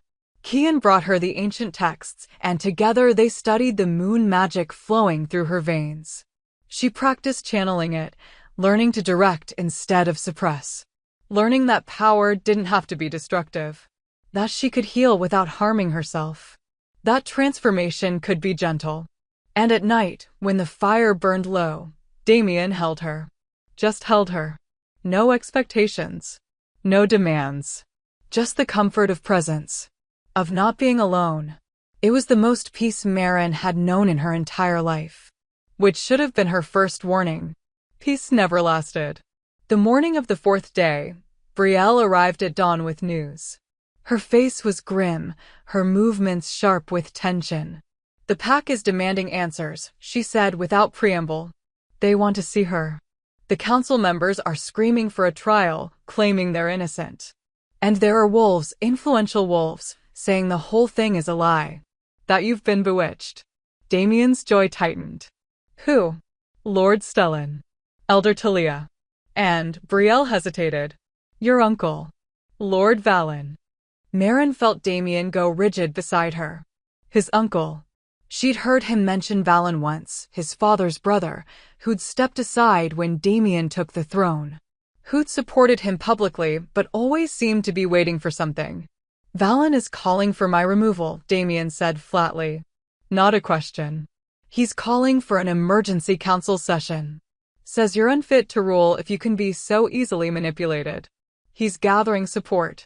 Brielle's eyes flicked to Marin. And he wants her brought before the pack. To prove she's not dangerous. Absolutely not. Damien's response was immediate. I'll do it. Marin's voice cut through his protest. Both of them turned to stare at her. You can't be serious, Damien said. They'll try to hurt you. To provoke you into losing control so they can justify. I know. Marin stood, feeling steadier than she had in days. The practice had helped. The rest had helped. But more than that, she was tired of hiding. But if I don't face them, they'll use my absence as proof that I'm guilty. That I'm controlling you. This doesn't end until I show them I'm not a threat. You're not a threat. His voice was fierce. You're a victim who survived. I'm a moonwolf. She met his eyes. And they're terrified of what that means. Running won't change that. I have to show them I'm not their enemy. Damien looked like he wanted to argue. To lock her in this temple and fight her battles for her. But slowly, reluctantly, she saw understanding dawn in his expression. He knew she was right. Then we do this together, he said finally. I stand beside you. No matter what they say. No matter what they try. Together, she echoed, and felt the bond between them pulse with warmth. They arrived at the capital as the sun reached its peak. The pack had gathered in the great hall, hundreds of wolves packed into a space, meant to hold half that number. The air was thick with tension. With fear. With the kind of volatile energy that could ignite into violence at any moment. Marin walked between Damien and Brielle, her head high despite every instinct screaming at her to run. She'd dressed simply, a plain tunic and pants, nothing that suggested power or threat. But it didn't matter. The moment she entered, the hall went silent. Every eye locked on her. She felt their stares like physical weight. Felt their fear. Their curiosity. Their anger. Some looked at her with wonder. She could see it in the younger wolves especially. The awe at seeing something from the old stories made flesh. But others looked at her with pure hatred. Those were the ones who'd benefited from her suffering. Who'd grown stronger while she weakened.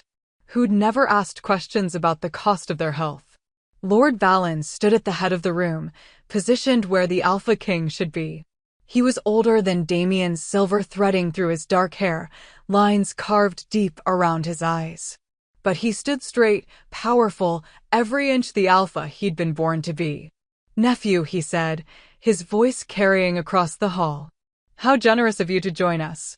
And you've brought your pet. The insult landed like a slap. Marin felt Damien tense beside her, felt his alpha power surge. But she placed a hand on his arm. Steady. Calm. I'm no one's pet, Lord Valen, she said clearly. I'm Marin. A member of this pack. One who was tortured in your Alpha King's name while he was away. Or did you not know about the cells beneath the capital? Valen's expression didn't change. I knew the council was containing a dangerous element. For the pack's safety. Is that what you call it? Containment. Her voice rose despite her efforts to stay calm. I was chained. Starved. Used as a vessel for every curse the council wanted to hide. For 7 months. And you call that containment? You're moonmarked. Talia spoke up from her position near the front. The elderly she-wolf looked at Marin with cold assessment. Your kind has always been dangerous. Unstable. The council was right to take precautions. The council committed treason, Damien interjected. They manipulated pack law. They tortured an innocent wolf. And they poisoned me to keep me from discovering their crimes. Those are the facts. Are they? Valen's smile was thin. Or are those the lies a bewitched king tells himself? You disappeared for 3 days, Damien. 3 days alone with a moo-marked wolf who has every reason to hate this pack. And now you return, defending her. Claiming our most respected elders are criminals. Forgive me if I question your judgment. Murmurs rippled through the crowd. Marin felt the tide turning. Felt doubt spreading like poison. They wanted to believe Valen. Because believing him meant they could go back to their lives. Meant they didn't have to confront the ugly truth of what had been done in their name. I have proof, Damien said. The curse marks on her skin. The records in the council's chambers. The testimonies. Of wolves loyal to you, Valen interrupted. Brielle. Ronan. Kian. All wolves in your inner circle. All wolves who might lie to protect their king. Where's the impartial evidence? The evidence is me. Marin stepped forward, away from Damien's protective presence. Look at me. Look at what they did. She pulled back her tunic, exposing her shoulder. The sigil blazed there, impossible to miss. Impossible to fake. The crowd gasped. Some recoiled. Others leaned forward, drawn despite their fear.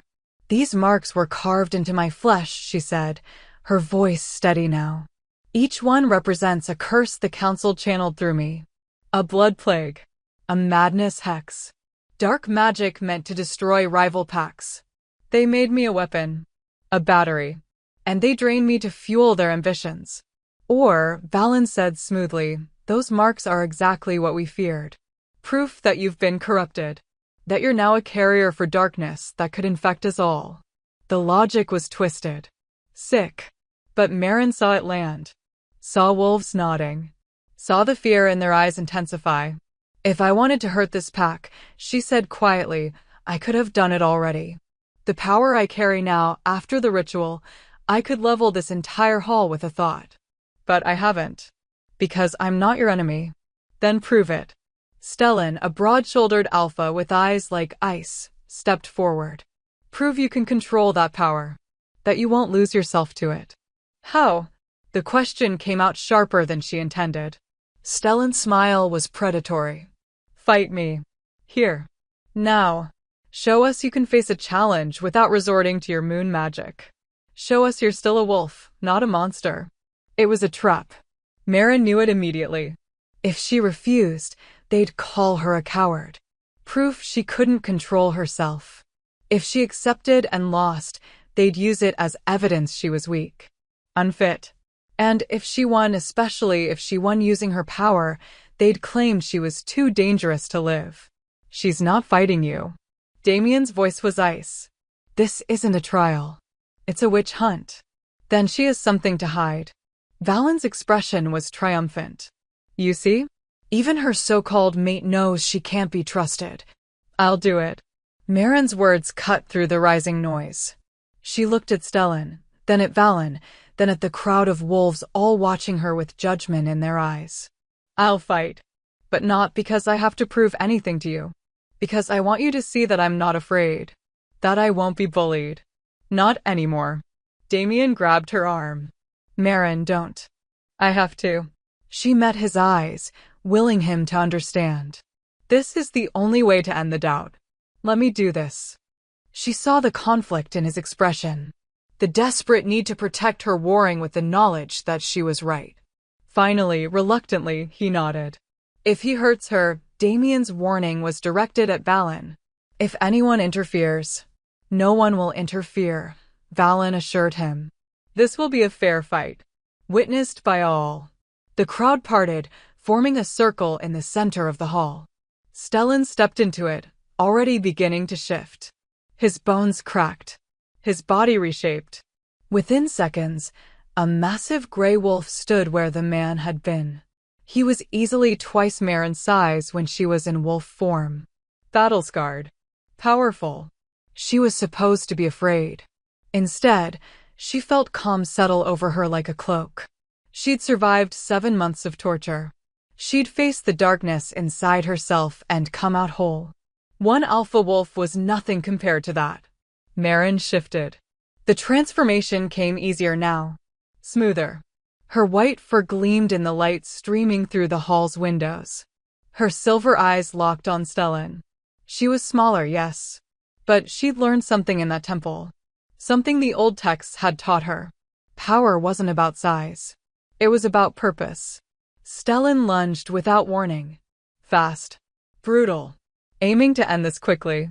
To show the pack how easily he could dominate the moon-marked wolf.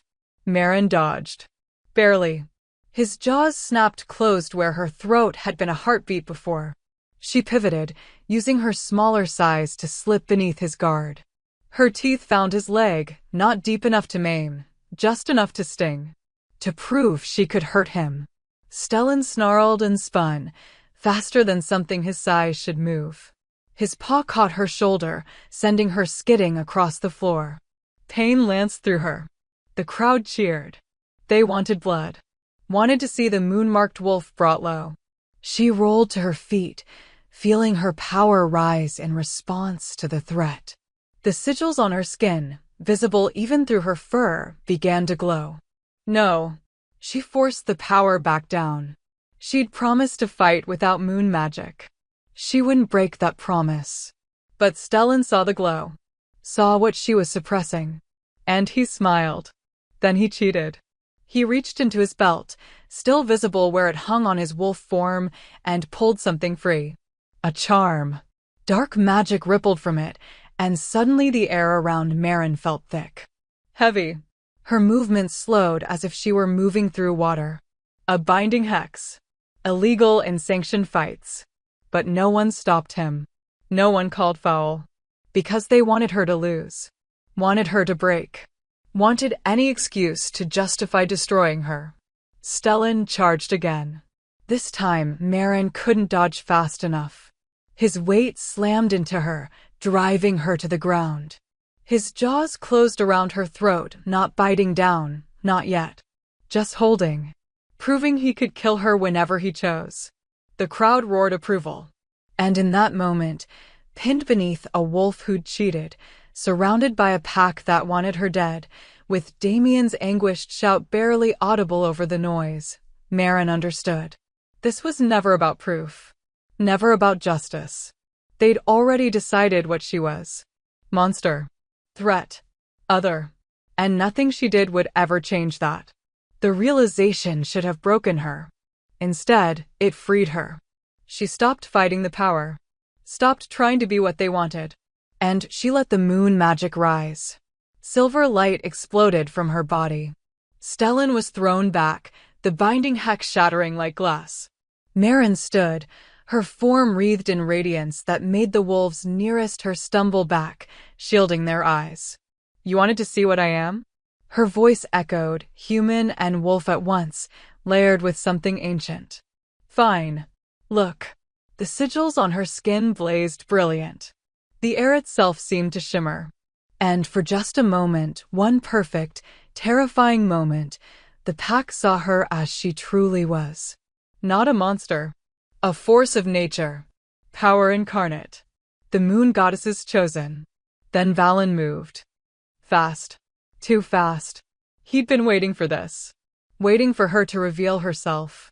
His hand came up, and dark magic, real, ancient, forbidden dark magic, lashed out like a whip. It wrapped around Maren's throat, cutting off her air. Cutting off her power. You see. Valen's voice rang out triumphant. She's exactly what we feared. Uncontrollable. Dangerous. She would have killed Stellan. Killed us all if given the chance. No, Maren gasped, but the dark magic tightened. She felt it probing. Felt it searching for the curse marks, for the pathways the council had created. For the weakness. And she realized with horrible clarity, Valen knew about the curse marks because he'd helped create them. He wasn't just calling for Damien's removal. He'd been part of this from the beginning. Uncle. Damien's voice was deadly quiet. Let her go. So you can continue being manipulated? I think not. Valen's expression was cold. Calculating. The pack needs a strong leader. Not one who's been compromised by a moon-marked witch. I'm doing this for your own good, Damien. For all our good. You were part of it. Maren forced the words out past the choking magic. The council, they answered to you. Proof of her instability, Valen said smoothly. Making wild accusations. You see how the curse has damaged her mind. But some wolves in the crowd were looking uncertain now. Looking between Valen and Damien and Maren. Starting to question. Not enough. Not fast enough. Valen's magic contracted, and Maren's vision began to gray at the edges. She heard Damien roar. Heard the sound of fighting. But it seemed distant. Fading. She'd been so close. So close to freedom. To a life. To happiness. And now it was ending in the same place it began, betrayed by wolves who feared what they didn't understand. The last thing she saw before darkness took her was silver light. But this time, it wasn't coming from her. It was coming from the doorway, where 3 figures stood, wreathed in moon magic so pure it made the air sing. The moon spirits. And they looked furious. The moon spirits' presence hit the hall like a physical force. Every wolf, Alpha, Beta, Omega, dropped to their knees. Not from choice. From instinct. From the primal recognition that something far older than their pack, far more powerful than their hierarchy, had just entered the room. Even Valen, for all his dark magic and calculated cruelty, found himself forced down. His binding spell on Maren shattered like spun glass. She gasped, air flooding back into her lungs. The world snapped back into focus, colors too bright, sounds too sharp. Damien was at her side instantly, his hands steadying her as she swayed. "Breathe," he murmured. "Just breathe." She did. In and out. In and out. While the 3 moon spirits drifted into the hall like living starlight. They looked different here than they had at the temple. More solid. More present. And infinitely more dangerous.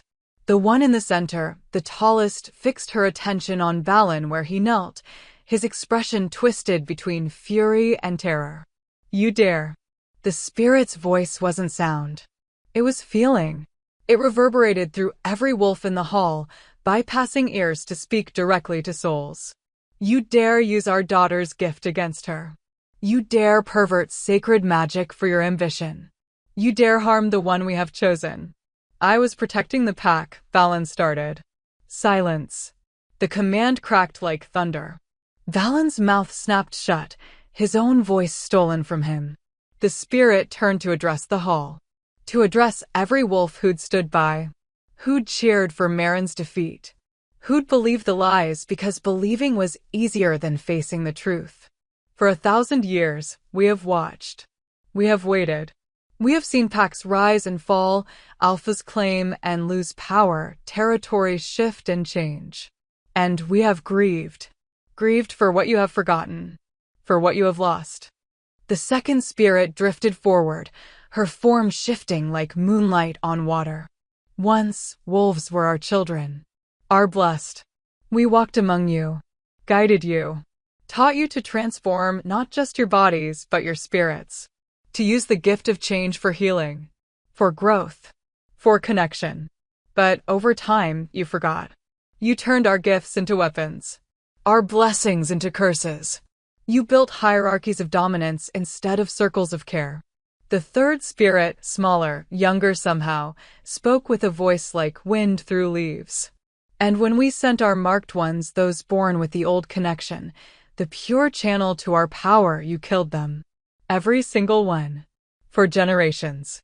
You called them dangerous. Unstable. Threats. And you destroyed the very thing that could have saved you." Maren felt the words like blows. Every moo-marked wolf before her. Every one. Dead. Murder by their own packs out of fear. She was alive only because the council had found a use for her first. Until this one. The central spirit's attention returned to Maren. This daughter. Who survived. Who endured. Who chose mercy when she had every right to choose vengeance. "I didn't." Maren's voice was hoarse. "I'm not merciful. I wanted them to hurt. You wanted justice. There is no shame in that." The spirit moved closer, and Maren felt warmth flow from her like summer sun. "But when given the power to destroy, you chose to heal. When given the chance to break your captors, you chose to free yourself instead. That is the difference between vengeance and justice. Between power and wisdom. I don't feel wise." The admission came out broken. "I feel angry. And scared. And so tired of being afraid." "Then be angry." The spirit's smile was fierce. "Proud. Be scared. Be tired. Be all the things they tried to break you for feeling. But do not let their fear become your cage. You are not their sacrifice, daughter. You never were." The words settled into Maren's bones. Rewriting something fundamental. She'd spent so long believing she deserved what happened. That she'd been foolish to trust. That being moo-marked made her inherently wrong. But these spirits, these ancient, powerful beings, were telling her the opposite. She was exactly right. Exactly as she was meant to be. The rage that had been building since the moment Valen's magic wrapped around her throat, rage at the betrayal, at the lies, at 7 months of torture and 3 days of fragile peace shattered, it crystallized into something else. Purpose. Marin stood. Damien released her immediately, though she saw the concern in his eyes. She met his gaze, and whatever he saw in her expression made him nod once. Trust. He was giving her trust. She turned to face the hall. Face the wolves still kneeling. Still silent. Still watching with fear and awe and uncertainty written across their faces. You wanted to know what I am, she said, her voice carrying to every corner. So I'll tell you. I'm the wolf your council tortured for 7 months while you went about your lives. I'm the vessel who absorbed every curse, every hex, every piece of dark magic they wanted to hide. I carried your sickness so you could be healthy. Your madness so you could be sane. Your death so you could live. She walked forward, and the crowd parted before her. No one dared meet her eyes. And when I was finally freed, when your Alpha King learned the truth and broke me out of that cell, you didn't thank me. You didn't apologize. You didn't ask how you could make it right. Her voice hardened. You called me a threat. You demanded I prove I wasn't dangerous. You cheered when Stellan tried to break me. And when that wasn't enough, when I refused to be broken, your precious Lord Valen tried to kill me. She stopped in front of Valen, who still couldn't speak. Who could only glare up at her with hatred burning in his eyes. I should hate all of you, she said quietly. I should want every one of you to suffer as I suffered. To feel what it's like to have darkness poured into you until you can't remember what light feels like. To be so alone you forget what your own voice sounds like. The hall was utterly silent. Even breathing seemed to have stopped. But I don't. The words surprised her as much as them.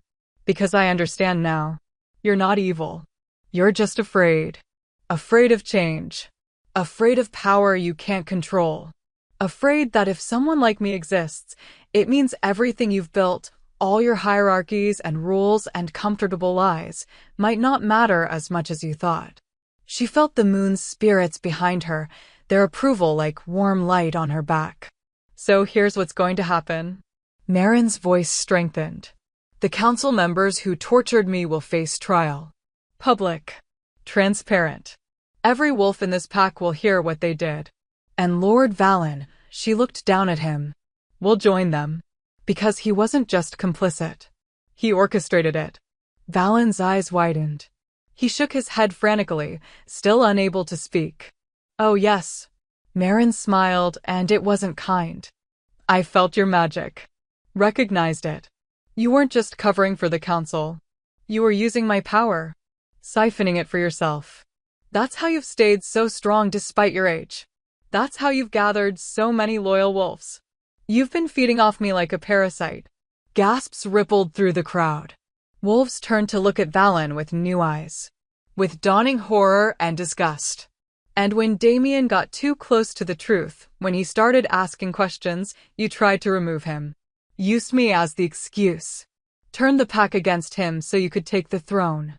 She crouched down, meeting Valen's gaze. Did you really think I wouldn't figure it out? I've had nothing but time to feel every curse, every connection, every thread of magic that's been woven through my body. I know exactly who touched me, who used me. And you, Uncle, have been using me since the day they put me in that cell. The moon spirit's voice confirmed it. This one speaks truth. The Alpha called Valen has been stealing her transformed power. Building his strength. Planning his coup. He would have killed both his nephew and our daughter once he secured the throne. The hall erupted. Shouts of outrage. Wolves surging to their feet, some moving toward Valen with violence in their eyes. Others calling for Damien. For justice. For blood. Enough. Damien's Alpha command rang out, and the chaos stilled. He moved through the crowd to stand beside Marin, his presence solid and sure. Valen will be tried with the others. But we will not descend into mob rule. We are better than that. We have to be better than that. He looked at Marin, and she saw the question in his eyes. Saw him asking if she was all right. If she needed him to stop this. To take over. She shook her head slightly. Not yet. She wasn't finished. I'm going to offer you all a choice, Marin said, addressing the pack again. I could leave. Take my power and go somewhere far from here, where you'd never have to look at me and remember what was done. That's probably what you want. What would make you most comfortable? She felt the moon's spirit's attention sharpen. Felt Damien tense beside her. But I'm not going to do that. Because running away, hiding, that's what got me into that cell in the first place. I try to be small, harmless, acceptable, and it nearly destroyed me. She straightened, letting the silver light seep from her skin, letting them see her power in all its glory. So instead, I'm staying. I'm going to help Damien rebuild this pack into something better. Something that doesn't sacrifice its most vulnerable members for the comfort of the strong. And you're going to have to decide if you can accept that. Accept a moon-marked wolf? Talia spoke up, her voice wavering. Live alongside someone with that much power? How can we trust? You can't. Marin's answer was blunt. Trust isn't given. It's earned. So I'm going to earn it. Every day. By healing your sick. By protecting your vulnerable. By teaching any other moon-marked wolves who might be born how to control their gifts instead of fear them. And maybe, eventually, you'll look at me and see something other than a threat. And if we refuse? Someone called from the back. If we say you're not welcome here? Marin felt the rage flicker again. But beneath it, something steadier. Calmer. Then I'll still stay, she said simply. Because this is my home too. I was born here. I bled here. And I earned the right to exist here through 7 months of suffering none of you could have survived. So no, you don't get to vote me out. You don't get to decide if I'm worthy. I'm here. I'm staying. And you're going to have to learn to live with it. The moon's spirits hummed with approval. The central one drifted forward until she was beside Marin, translucent hand resting on her shoulder. This is our daughter's choice.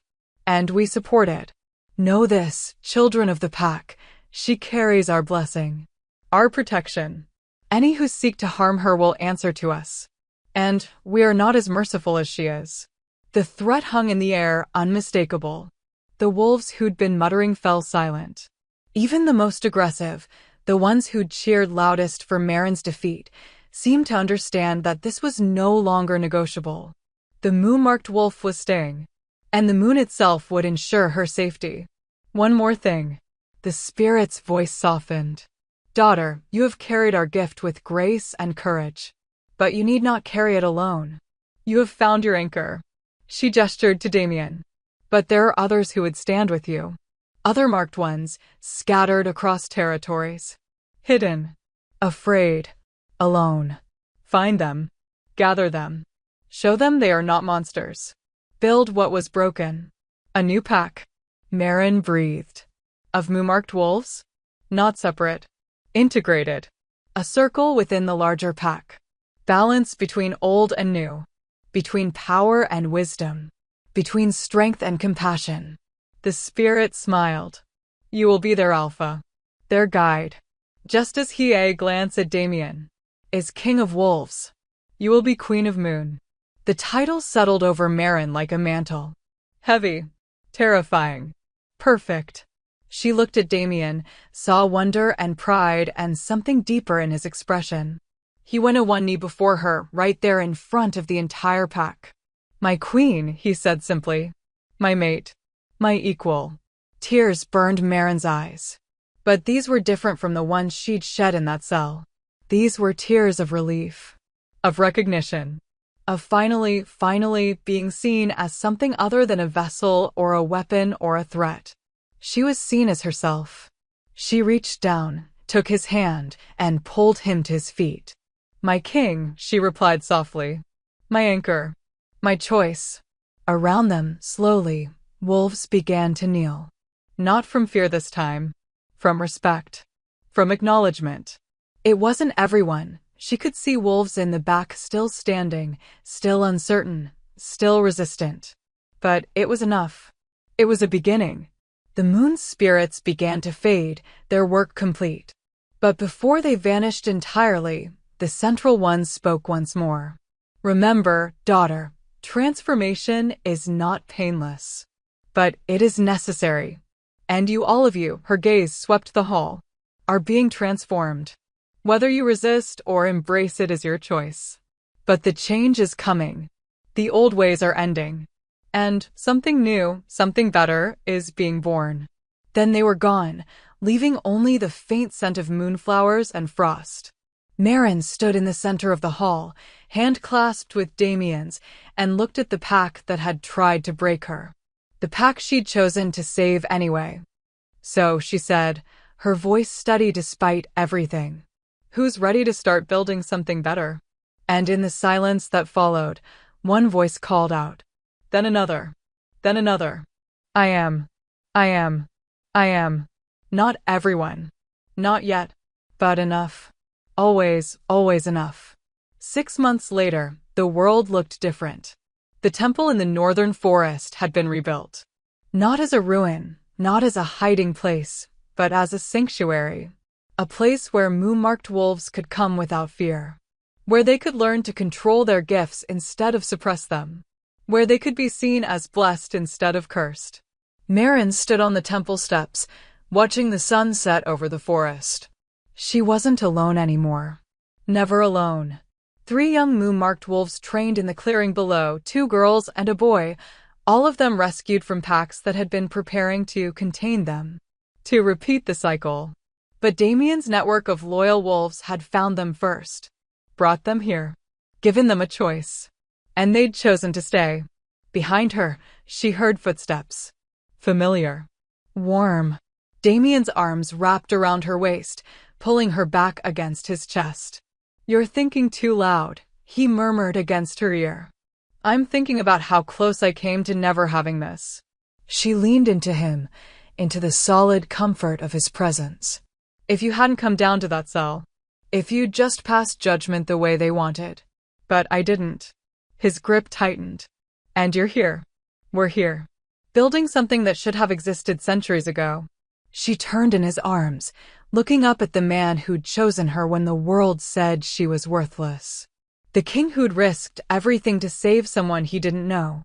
The mate who stood beside her through every nightmare, every doubt, every moment she'd wanted to give up. The council's trial ends tomorrow, she said quietly.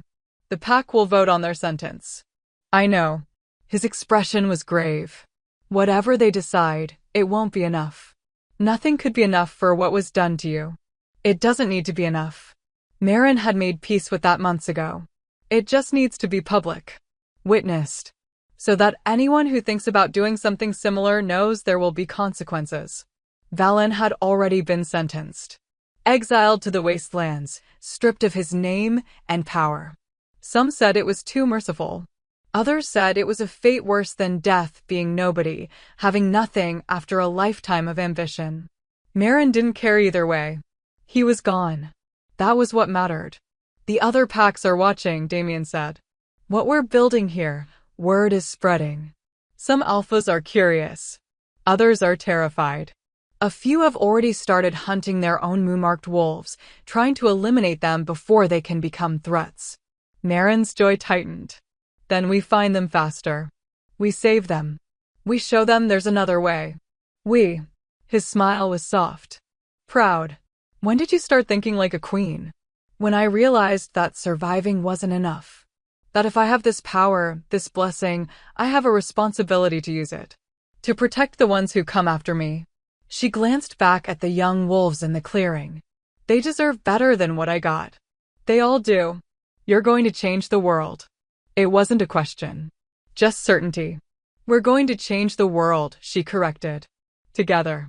Like you promised. He pulled her closer, and she went willingly. Let herself be held by the man who'd seen her at her worst and chosen to stay. Who'd shared her darkness and helped her transform it into light. Who'd proven that not all alphas were cruel. That not all power corrupted.